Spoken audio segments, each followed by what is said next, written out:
Hi, welcome to Parrot and Wolf. Today we're going to talk about the passive voice in English. The passive can be difficult to begin with, but don't worry, it's a simple construction. When we use the passive voice, we do two things. We change focus from the subject to the object. This can be very useful when we don't know the subject or the sentence or who or what is doing the action.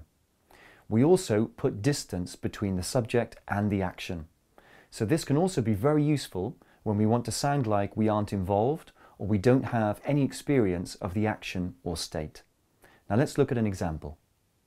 John cooks the eggs for 6 minutes. This sentence is active in the present simple tense and describes a common action at mealtimes. It has the normal structure, subject, verb and object. So the eggs receive the action, John does the action, and John is most important. So this is a common active sentence. In passive, we swap the object with the subject.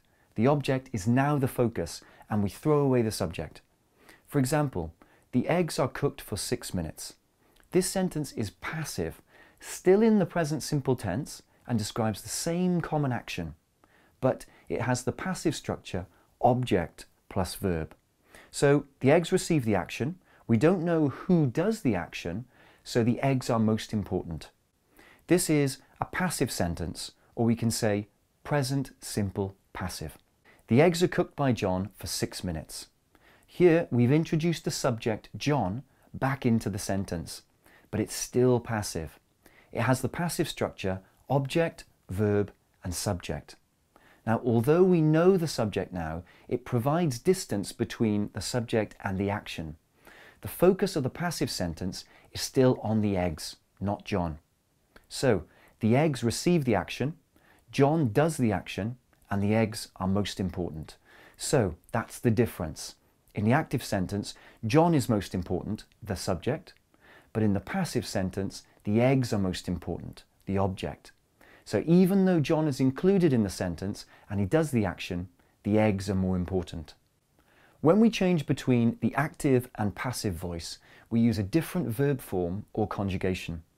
Some verbs have regular forms, so they're easy to use, but some verbs have irregular forms, so they're a bit more difficult. Now, let's look at how to form the passive voice for the verb prepare from an active sentence. The coach prepares the football team for the World Cup final. To change this active sentence to passive, we swap the object and the subject and then remove the subject. So we're left with the football team is prepared for the World Cup final. The passive voice form is be plus past participle. Here we're in present simple passive, so we use is plus past participle. The good news is the past participle is the same in all situations, but be careful. The verb be changes conjugation depending on the tense, and this is perhaps most important. So let's think about that. Does the past participle describe time? No, it doesn't. But does it always use the same structure? Yes, it does. Does the verb be describe time? Yes. But does it always use the same structure? No, it conjugates. So let's look at the football team again, but this time in the past simple passive. The football team was prepared for the World Cup final. Has the past participle changed? No, it's the same, prepared. Has be changed? Yes, it's was. The football team was prepared. So has the tense changed? Yes, it's now past simple passive.